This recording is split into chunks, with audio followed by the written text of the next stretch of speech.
For today's video nga pala po, luto na naman po ako ng paborito kong lomi. May specialty. Ayun ko kung lomi to dahil Mickey to eh. Secret ingredients ko po dito. Siyempre, magic sarap lang, tsaka bechin. Tapos toyo. Tapos taba ng baboy. Sarap po yung higop. Tingin ko yun.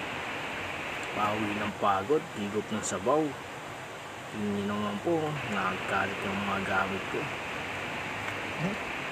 Sa mga napadaan pala dito, pakipollow na lang po yung ating channel.